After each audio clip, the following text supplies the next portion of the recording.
Hi guys, இன்றைக்கி நம்ம natural bio என்சைமின் செய்ய போகிறோம். எப்படி செய்யலான்னு பார்க்கலாம் வாங்க. இந்த மாதிரி ஒரு எம்டி பாட்டில் எடுத்துக்கோங்க. ஸோ நம்ம செய்ய போகிற ரேஷியோ பார்த்திங்க அப்படின்னா 1:3:10:1 இதுதான் ரேஷியோ. இன்றைக்கி வந்து நான் மெஷர் பண்ண போகிறேன். ஸோ இதில் வந்து 1:1 சொல்கிறது வந்து நாட்டு சக்கரை. ஸோ நாட்டு சக்கரை, பனங்கற்கண்டு இல்லை வந்துட்டு கருப்பட்டி என்ன வேணால் போட்டுக்கலாம். வித்தவுட் வந்து ஒயிட் சுகர் மட்டும் யூஸ் பண்ணக்கூடாது. ஸோ இதில் வந்து ஒரு ஸ்பூன் வந்துட்டு நாட்டு சக்கரை. ஆக்சுவலி இந்த ஃபில் பண்ணுற வரைக்கும் நாட்டு சக்கரை யூஸ் பண்ணிக்கணும். ஸோ அது 1:1.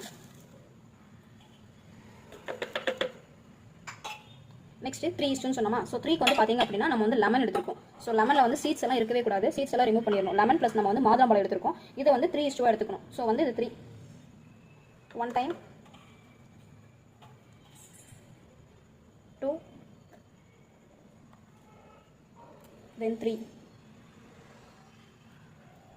ஸோ இது வந்து 3 வரும். 3.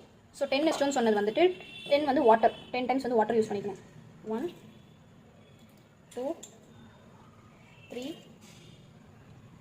4 5 6 7 8 9 10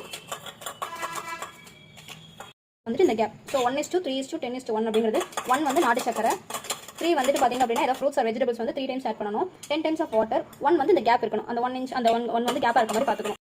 இந்த மாதிரி ஒரு ஏர்டைட் கண்டெய்னர் வந்து க்ளோஸ் பண்ணி வச்சுக்கணும். 90 டேஸ் வரைக்கும் இதை யூஸ் பண்ண முடியாது. ஸோ ஃபஸ்ட்டு 30 டேஸ் வந்துட்டு இதை ஓப்பன் பண்ணி அப்புறம் க்ளோஸ் பண்ணுற மாதிரி இருக்கும். ஜஸ்ட் இதில் ஒரு கேஸ் வந்து ஃபார்ம் ஆகும். அந்த கேஸ் வந்து ரிலீஸ் ஆகிறதுக்கு டேஸ் வந்துட்டு இதை ஓப்பனே பண்ணக்கூடாது, அப்படியே வச்சிடணும். ஸோ 90 டேஸ்க்கு அப்புறம் பார்த்திங்க அப்படின்னா மேலே வந்து ஒரு லேயர் ஃபார்ம் ஆகும். அந்த லேயர் தான் வந்து நமக்கு ஒரு ப்ரிசர்வேட்டிவாக இருக்கும். இது எங்கெல்லாம் யூஸ் பண்ணுறோம் அப்படின்னா மல்டி பர்பஸாக யூஸ் பண்ணிட்டு இருக்கோம். Lotion making, shampoo making, gel making எல்லாத்துக்குமே இது ப்ரிசர்வேட்டிவாக யூஸ் ஆகும். Natural preservative. இதில் எந்த கெமிக்கல்ஸுமே நம்ம ஆட் பண்ண நீங்களே பார்த்தீங்க இந்த ப்ரிசர்வேட்டிவ்ல. ஸோ இந்த 90 டேஸ்க்கு அப்புறம் நம்ம யூஸ் பண்ண முடியும். நம்ம வந்து வீடை வந்து சுத்தம் பண்ணுறதுக்கு ஒரு லிக்விட் மாதிரி யூஸ் பண்ணலாம். ஜஸ்ட் 1 ஸ்பூன் வந்து இதை போட்டுட்டு நார்மலாக வாட்டர் வச்சு இதை யூஸ் பண்ணிக்கலாம். அதுக்கப்புறம் வந்து டிஷ் வாஷ் பண்ணுறதுக்கு யூஸ் பண்ணிக்கலாம். பாத்ரூம் கிளீனிங் எல்லாத்துக்குமே வந்து இதை யூஸ் பண்ணிக்கலாம். ஸோ வந்து நேச்சுரல் தான், எந்த கெமிக்கல்ஸுமே ஆட் பண்ணல.